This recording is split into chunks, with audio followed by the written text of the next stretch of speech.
and welcome. I'm Cynthia Corsetti, executive coach, author, and speaker based in Sewickley, Pennsylvania. With years of experience in guiding leaders to realize their full potential, I've embarked on a new journey to bring those insights to a wider audience. Care to Lead, a podcast dedicated to diving deep into the world of leadership. In each 30-minute episode, I sit down with inspiring individuals from diverse backgrounds to explore pivotal moments in their leadership journeys, the challenges they face in today's ever-evolving business landscape, and the legacy they aspire to leave behind. Together, we uncover valuable lessons and insights that can empower each one of us to lead with purpose, compassion, and resilience.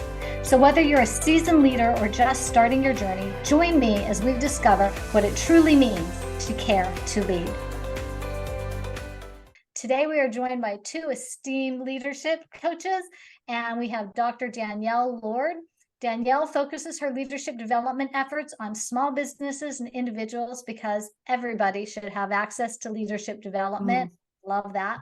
And prior to starting her own organizational development, consulting, and coaching practice, Danielle has developed and led leadership development efforts in multiple organizations, including Port of Seattle as the Chief Learning Officer for the state of Washington, and for Providence Health and Services, a 5-state, 7,500 employee health system.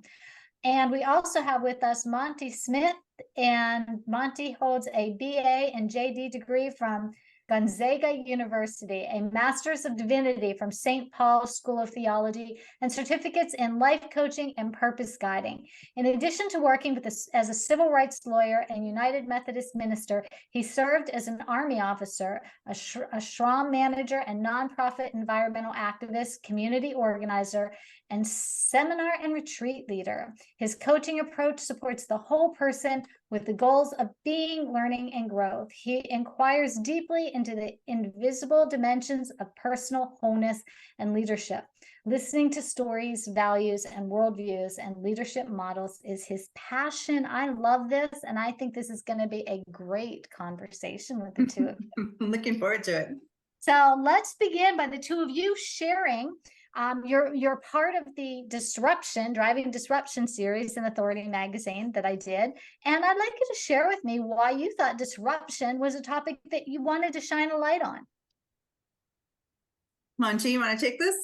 Go for it. Yeah, I will say just briefly, Cynthia, first of all, thank you so much. I love how you introduce yourself and your passion around this work of coaching. So I think disruption is such an appropriate topic these days because we are in an extraordinary global disruption. If we're opening the newspaper or aware of where we are in time and space, we're in disruption. And beyond our personal experience, I think what we are witnessing is the disruption and in some ways the disintegration of our institutions all over the planet. And so to be in conversations around, well, how does this disruption land in me? How is it landing with the people I'm working with? How does it land in my community? And there's evidence everywhere that I see of people needing coaching, needing to find ways to come into, first of all, leading themselves and creating leaders around them. So that's kind of a first swipe by. Excellent. We always say that leadership starts within, and I think that's exactly what you're hitting on. Yeah, sure. Yeah, it really does. And that's my mantra as well. And I think that's what makes leadership development so difficult and challenging, is because it's tough to hold that mirror up sometimes and ask the question, boy, am I the problem, right? There's so much ego, I think, particularly in the larger organizations, that no one really wants to have that conversation with themselves, particularly sitting around a group with other people and becoming that vulnerable. So I would tag off of what Monty mentioned, and there is so much chaos in the world right now. And I think we tend to think about disruption in our organizations as something that's happening externally to us, and we need to respond. And I think where Monty and I kind of got this idea and kind of interest and excitement around the idea of presence as a disrupting source is, well, what if you can take control of it?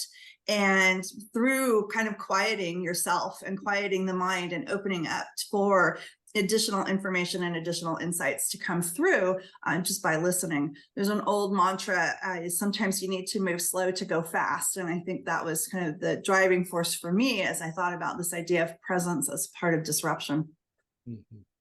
Awesome. How did you two get into doing this and starting this business together? Yeah, we ran into each other through BNI, Business Network International. Okay. And part of what we both carry is a deep awareness of how deeply important collaboration is, Mm-hmm. and working in teams and with teams. So in some ways, I'm saying our medium is the message. Working together is part of our message in trying to amplify the presence of collaboration these days. Yeah. Absolutely. How long have you been working together? Not long. We With this kind of, collaboration?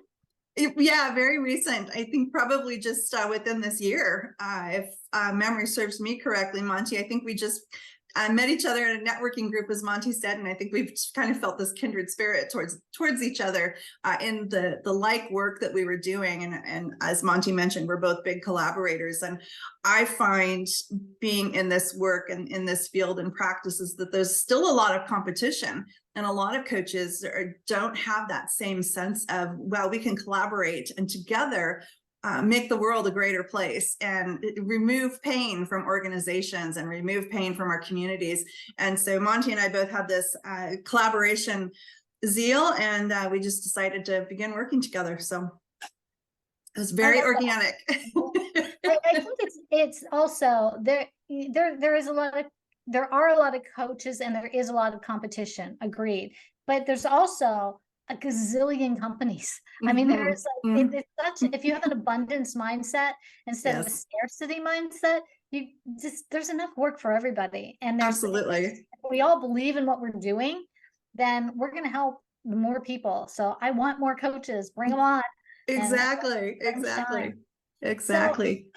Coming together then, can you share any pivotal maybe changes that you each made in how you approach things? Or did you just were you so in line that you didn't have to make any changes? I think there was a lot of alignment just from the get-go.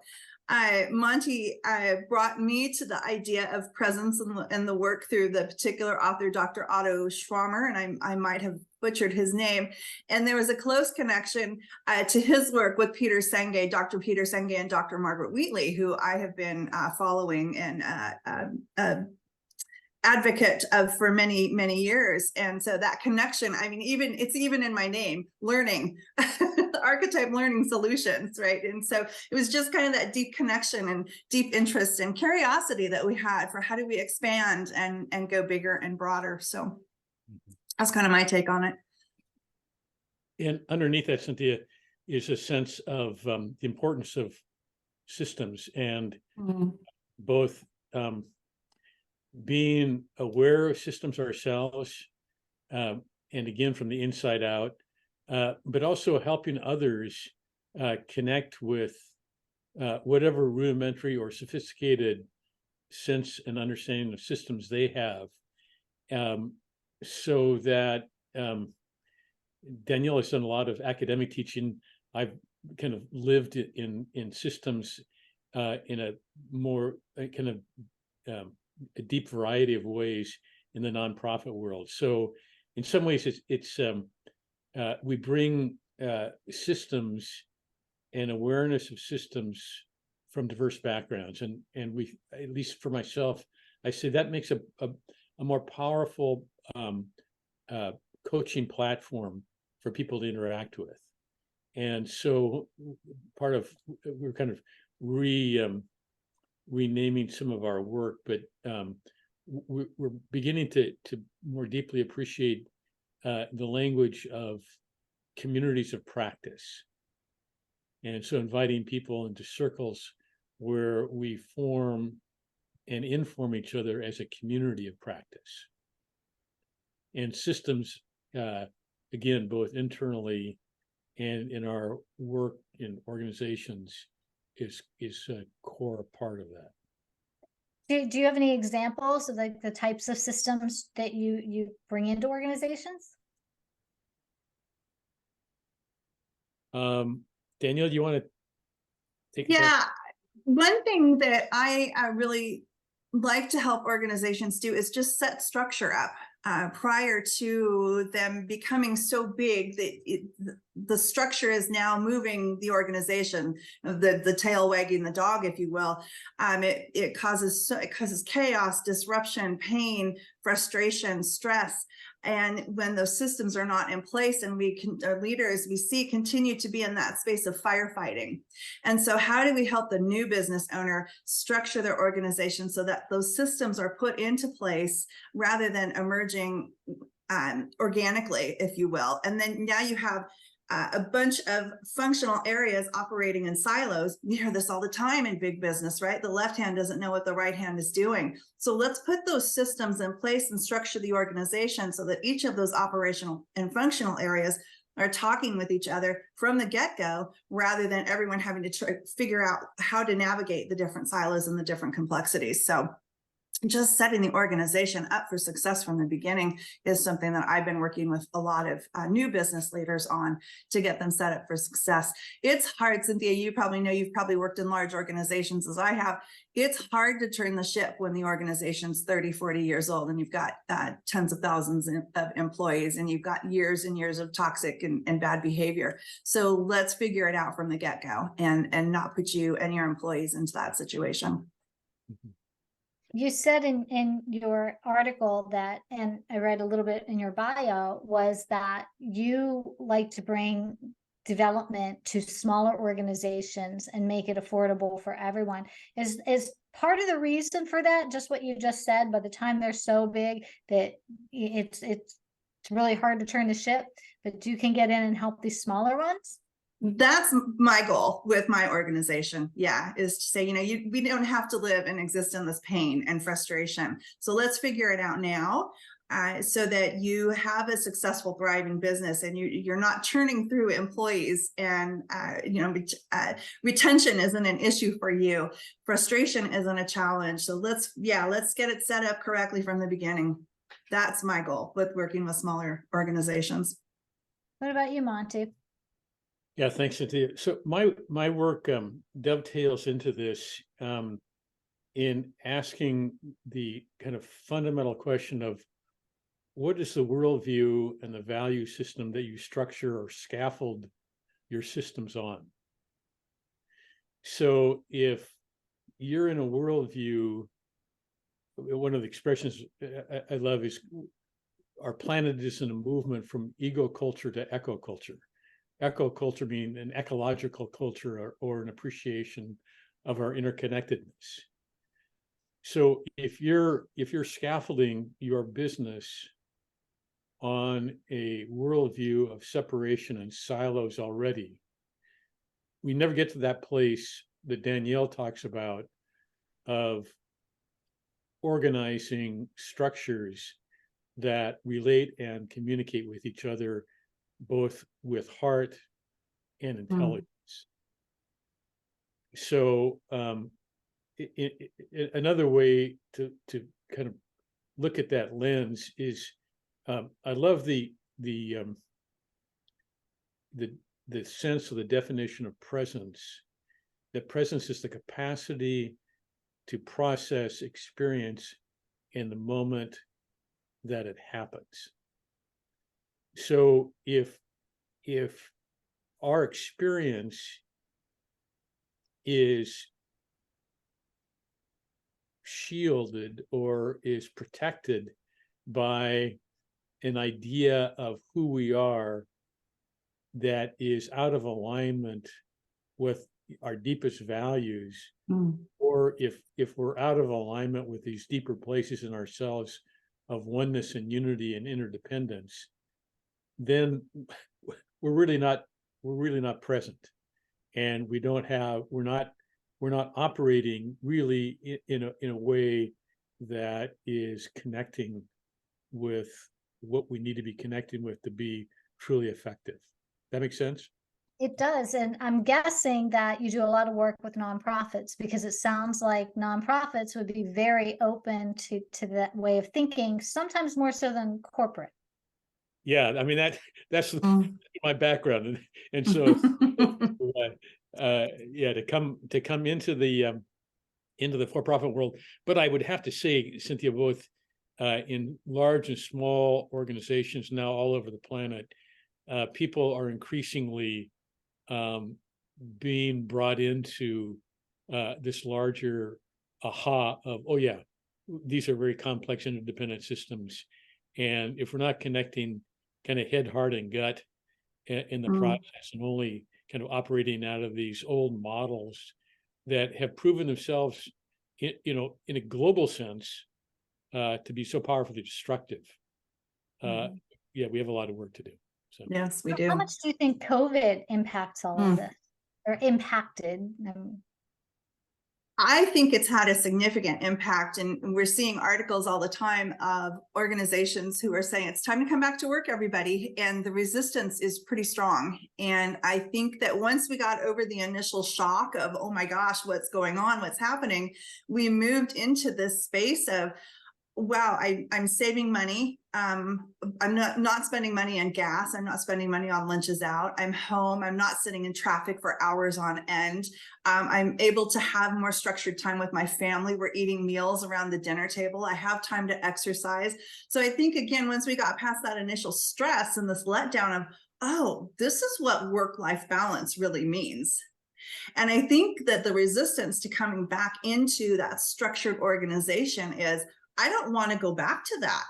I don't want to go back to 3 hours on the road every day. I don't want to go back to this punching the time clock, even if I'm salaried, in this sense of someone standing over me or looming over me and making sure I'm getting my work done diligently. I think that's where we're seeing a lot of resistance to this. And my hope is that this heart piece that Monty and I talk about comes out through this kind of transformation of what it really means to go to work, that we don't have to go and be in pain and stress and frustration, that we truly embrace work-life balance. We don't just talk about it. So there's two things I want to touch on. First of all, I read that Zoom even requested that their employees come back to the office. So Zoom is going to request their employees to come back in. I guess it's fair game for everyone. One of the things you talked about twice there, you mentioned work-life balance. So in my world, I always tell my clients that work-life balance doesn't exist, and that and I want you to I want to have a conversation about this, because I don't believe that work-life balance exists as much as work-life flow exists. So that you can flow into, when I'm here, I can be present with you 100%. But when my, child calls from across the room and I have to go be present over there, real balance is when you're able to flow and be 100% wherever you are. I like that a lot. I like that a lot. Yeah, I think that's very much aligned with presence that Monty and I speak about a lot as well. And it's so true. Think about how many times we wake up at 2 o'clock in the morning with an idea about work, right? So yeah, I love that. To say there's work-life balance. No, when you've got something that you're excited about at 2 o'clock in the morning and you wake up and you think about it and you have to write it down, that's more, that's not quite work-life balance. I love the way you put that, Cynthia.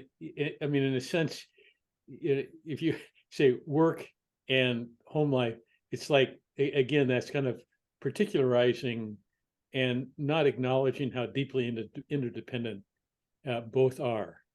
And to have, and you give this name of flow, that's lovely. Yeah, it's like, how do we stay in the flow of life? And I love kind of playing with intention. And so that's a wonderful intention to offer clients, is is your intention to stay in the flow of your life and be present. Yeah. Yeah. It's Beautifully funny, my said. husband and I are planning a trip to San Francisco, and he goes, "You're not going to work on this trip, right?" And I go, "No, I don't want to work on this trip, but I'm having lunch with two of my clients that happen to be in San Francisco." And he's going, "Let's work." I'm going, "No, it's not.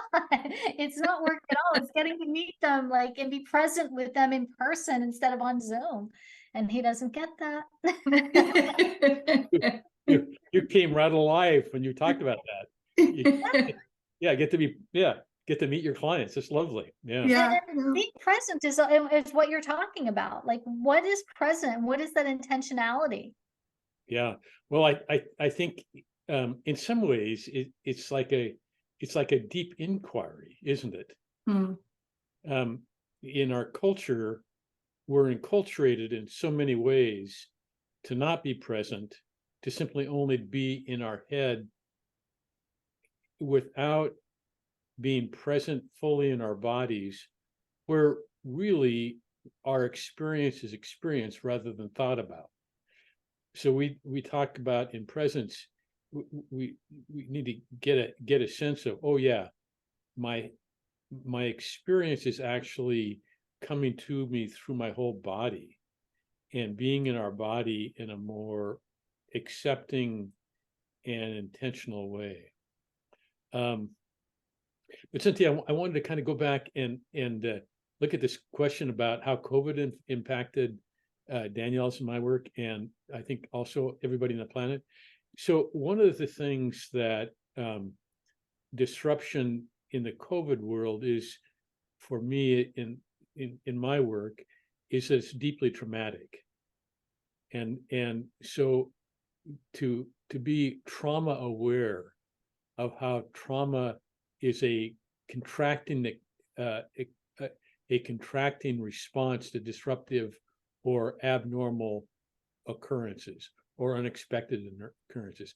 So we really, I mean, the fist is a wonderful little tool. Like we find ourselves contracting. Oh, we're walking down the street. I can't get close to that person. I have to wear a mask even around my family. So we're contracting, and this opening, this is finding ourselves to open. That is a yeah, for a lot of us, it's become a monumental task. I mean, yeah, people didn't want to go back to work and be around the expansiveness, really, of working in shared space. Yeah. So Absolutely. Yeah. And do you think also that the fact that, like, none of us in our lifetime ever would have expected to be a part of a global pandemic or to live through a global pandemic. I never imagined a day when I would look at an airport. My brother's a pilot, and he would take pictures of airports that were just dead, like no one there. And so I think that it puts a new frailty on our world. Like, we live in a false sense of security sometimes. So I think that what you're saying is very valid. There's that restriction and tightening because there's a fear of opening up, because now we know things can happen that we didn't know could happen before. Exactly. And again, the kind of word trauma seems to carry so much information for me, and there is such deep research now and discussions going on around trauma. And I just recently, there was a global webinar hosted by Thomas Hubel, prominent author and teacher around trauma and healing collective trauma. So yeah, we individually and collectively were impacted by this contraction. And trauma is never, again, it's not isolated. We live in a traumatized society and in traumatized bodies, all of us, at some degree or other. Yes. So yeah, big issue. Yeah. How do Yeah. you think trauma impacts our listening skills, our ability to hear another person? Yeah, again, I think so if we're feeling in our body afraid, we're contracting. and we're not being able to show up and open our hearing and be present to what actually is coming as an experience. I mean, that's one way that I talk about it. Mm-hmm. Yeah, that's a much more profound way than what I can talk to about it. But it's that trauma, we automatically go into that amygdala hijack, right? Where we go into that space of fight or flight. And so what's my response going to be? Am I going to move away from it and or am I going to move towards it, but in an aggressive way? So I think we automatically shut down and we stop listening at that point. And when we're in that space of an amygdala hijack, we're no longer making good decisions from our frontal cortex, but we're making emotional based decisions. And we have childhood trauma that even can play into that very deeply. So I definitely think it impacts our ability to listen and hear, and we just become more cocooned within our own paradigm or limiting beliefs. What are some of the specific challenges that organizations that you both work with have been facing recently, whether it's AI or disruption from AI or disruption from the pandemic or disruption from, like you said, if you live under a rock and never pick up a newspaper, like there's disruption all around us. How is that impacting how you work with organizations? What are they facing? What I'm seeing most right now is a lot of turnover. And we know from Gallup surveys and some of the other employee engagement surveys that employee engagement is at an all-time low. Is it from the fact that people don't want to return to work? I don't know. Is it still because we're all in this space of collective trauma, which is ultimately impacting every one of us, whether it's our ability to be or inability to be present or listen thoroughly. But I know that the retention issues right now are very significant, and that's having a huge impact on small businesses' ability to perform their operations at their most effective. Mm-hmm. So I think for me, in terms of how I'm helping organizations, it's really getting leaders to understand that people are in a space of trauma, and how do we hold the tension of maintaining the expectations, but also allowing ourselves as leaders to be more vulnerable and more authentic and more empathetic and understanding that folks are going through trauma, and how do we navigate that together through influence and transformation rather than a transactional approach of do this or else. Mm-hmm. Yeah, that's nicely put. I behind that for me is it's a sense I'm encountering of an urgency to get back to doing things the way we used to, or getting back to normal. And if we're not aware that we're bringing ourselves into relationship out of a different space, and we haven't, and when teams and companies aren't taking time to really process what happened, where they are, and keep an emphasis on process rather than we just have to get this done. Let's not talk about it. Let's just keep on going. Let's not worry about process. I just want to get a data point. If we're overwhelmed and too focused just on the data without the relationships and the communication, that's part of where I find,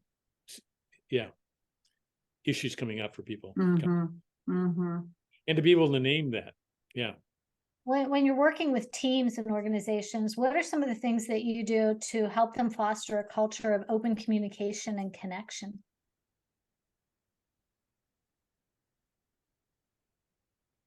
For me, it's really helping teams become comfortable with being vulnerable with one another and helping to enhance the relationship. That we spend a lot of time with our team members, and so we have to be comfortable with them. And we've had in our organizations for many, many years this sense of, well, I'm at work now, so I need to put on my work costume rather than me, who I am, and bringing my full self into the organization. So for me, it's getting teams together, sitting them down in some small circles, and really getting them to open up and be vulnerable with one another, and letting them know that that's okay, that they can be vulnerable. We bring our human self to the workplace, and we need to be comfortable with that. And that takes time. And, in most leadership development programs, the executives, again, we're up against that time constraint that Monty was referring to a few minutes ago. It's get them through, get them through, get them through. No, we need to back away from that sense or that mantra of just get everyone through leadership development, and allow for the time and space for people to come together naturally and be comfortable with one another in that vulnerable space in which we create relationships. Then we enhance trust. We're there for one another. We support one another. We don't throw people under the bus once we have those trusting relationships, and we enhance our ability to support one another and make better decisions. Monty, do you want to add anything? Well, I think that's really well said. I mean, I think part of some of the language we use are questions around, well, what's your level or capacity for social emotional learning, and what individual and collective practices do you have? So I think I kind of push in on both individual practices, some kind of way for people to feel comfortable in their bodies. So this is a big question for people. It's like, how comfortable are you dealing with the interior space of your being? How friendly can you be with your emotions and the stuff that comes up? And what processes do you have that you have access to that help you befriend yourself more deeply? Mm-hmm. And then how willing are you to, simply share your story and hear other people's stories Mm-hmm. without judgment? Mm-hmm. So it's kind of this, both the big macro question of social emotional learning, where are we with that? And this very kind of granular sense of, well, how comfortable can we be with the messiness of life? Mm-hmm. Yeah, in an Instagram perfect world. yeah, and everything is what do you call it? Kind of smoothed out, smudged off, no wrinkles. Yeah. There's no mess here, but My photographer asked me once, he goes, I can retouch this from a 1 to a 10. What do you want? I said 12. that's the one. Yeah. So we, as coaches and leaders, if you're like me, you also are always investing in learning and stuff on your own. So when it comes to personal professional growth, what are you two currently focused on, and what do you want to explore more in the future?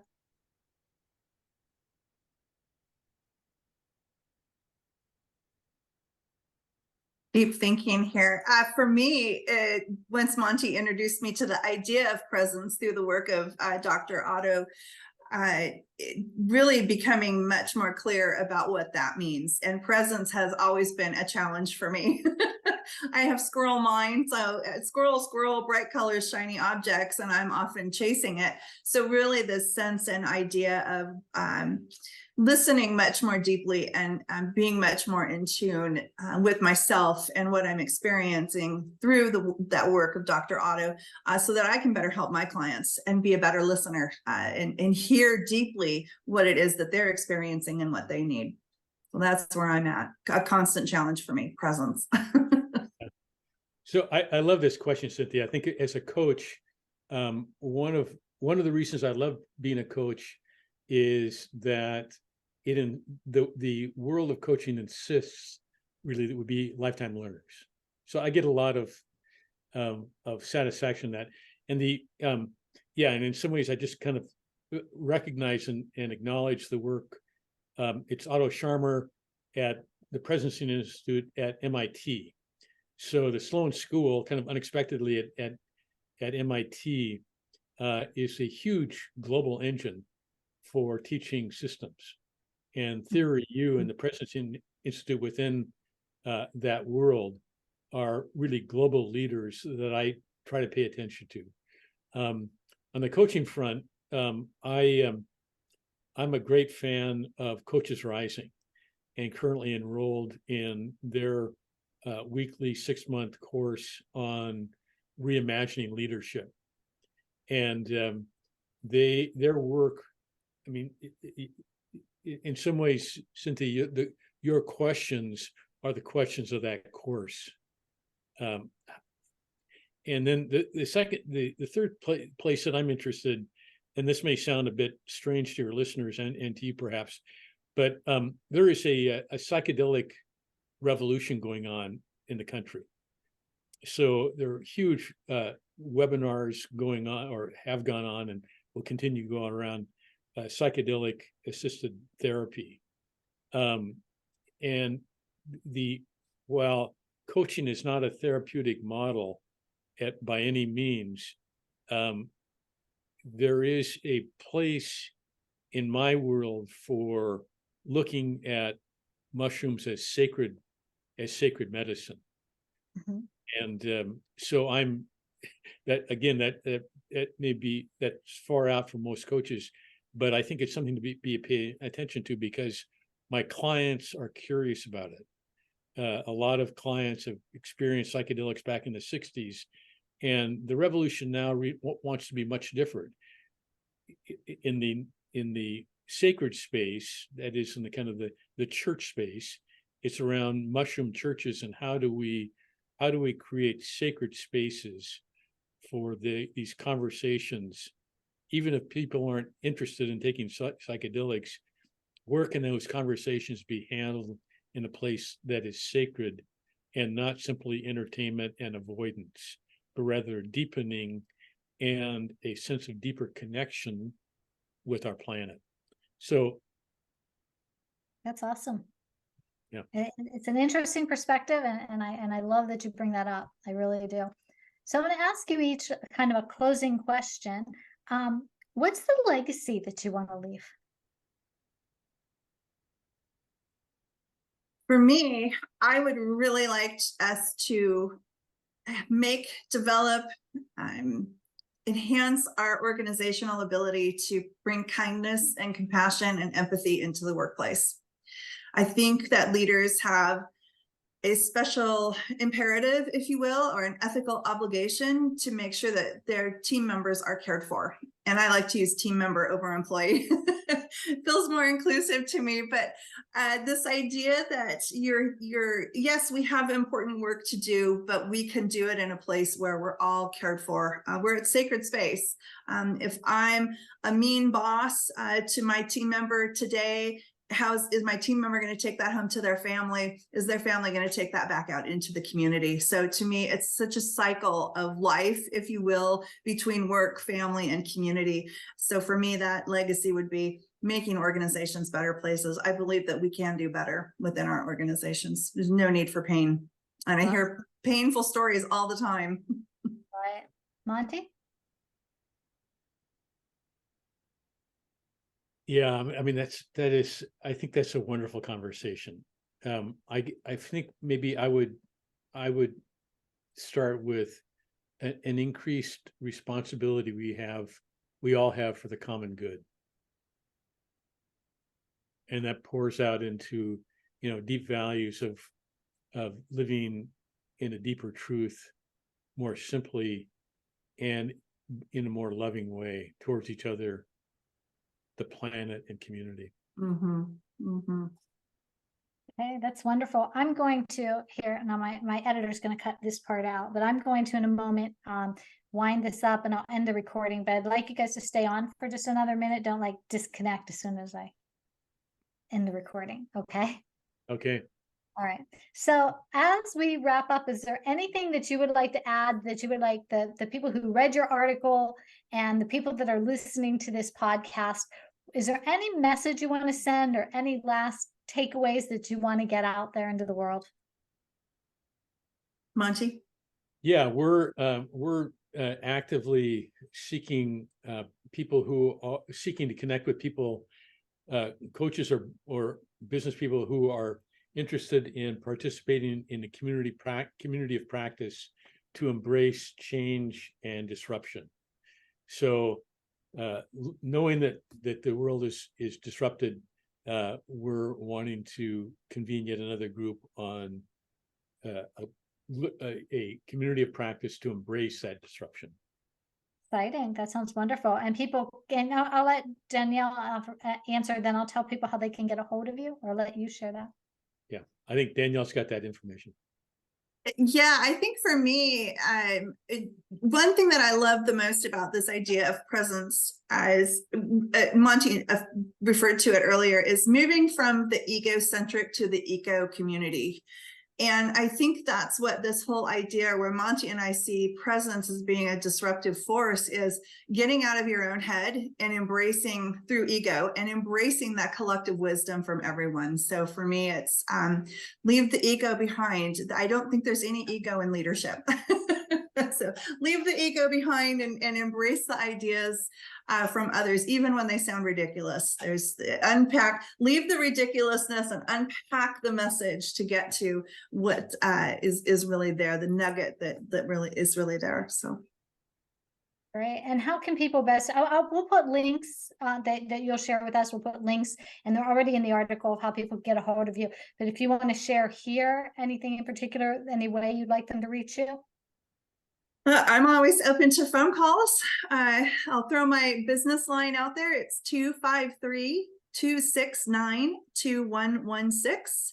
253-269-2116. Feel free to call me. I love to have conversations with folks who either want to challenge me on anything they've heard or continue the conversation. So, and then yeah, my name is long and complex, so we'll defer to the links on that. Okay, Monty, do you want to add anything? Yeah, I'd love for people to text me, and we set up a time to talk. 253-389-4589. 253-389-4589.